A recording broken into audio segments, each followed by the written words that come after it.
Now to Coos County along the southern Oregon coast. Today, the Board of Commissioners there voted on a proclamation that would have encouraged local law enforcement to cooperate with Federal Immigration and Customs Enforcement, or ICE, when they issue a detainer going against Oregon's sanctuary laws. The proclamation failed on a 2-to-1 vote, but we thought, with all the headlines about deportations and immigration, this was worth diving into. First, a bit of background on what the proclamation would have done. Here's Commissioner Rod Taylor, the lone yes vote.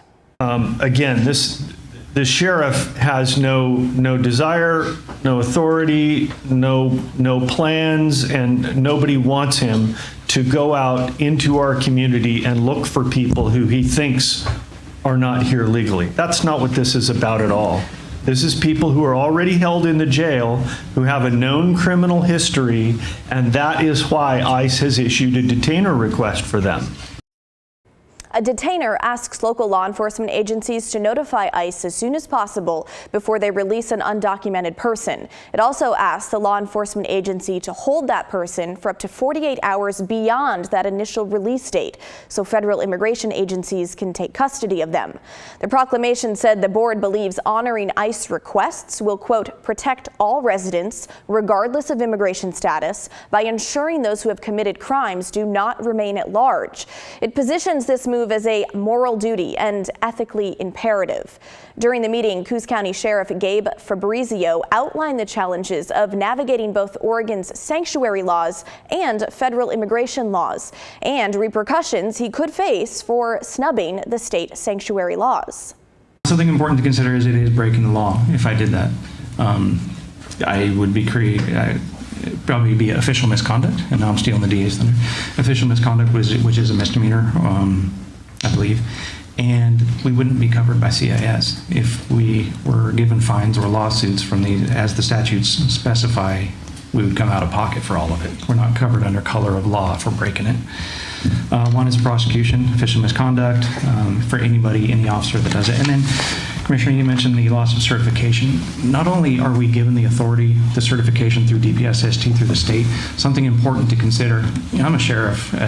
I'm paid for by the county. You can say we're just going to go ahead and do it anyway and screw the state certifications, but that wouldn't work.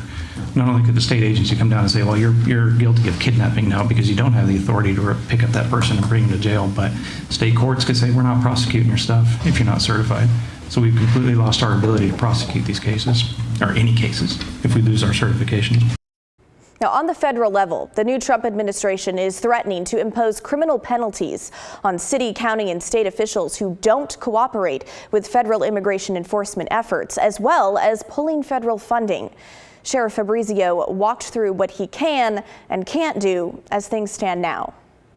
A federal warrant, if they had a warrant, not a detainer warrant, an administrative warrant, that I would hold on that all day long. I'd have no problem with that. So that's one thing I can do, is if they come down and say, hey, we got this detainer for this guy, I can't help you. However, if you get a federal warrant, I can. That's one thing. Another thing is I can release information to ICE that is otherwise available to the public. Again, the proclamation to encourage cooperation on those detainer warrants failed this morning. Commissioners Drew Farmer and John Sweet voted against, and Commissioner Rod Taylor voted in favor. We asked each of them for a statement on the proclamation itself and the failing vote. So far, only Commissioner Farmer has responded to us, saying if the feds want to make themselves useful, they can come help with the decades-long drug crisis, not hassle random folks for their papers. Meantime, Democrats in Salem are pushing a bill to help immigrants afford a path to citizenship, which they say would save the state money in the long run. Democratic Senator Lisa Reynolds from Northeast Washington County says Senate Bill 703 directs the Department of Human Services to provide grants to nonprofit groups to help immigrants either change their immigration status or attain resident status. Democratic Representative Ricky Ruse from Gresham says he grew up with immigrant parents and knows the constant fear of always looking over your shoulder for ICE. But some Republicans don't agree with the bill's multi-million-dollar ask.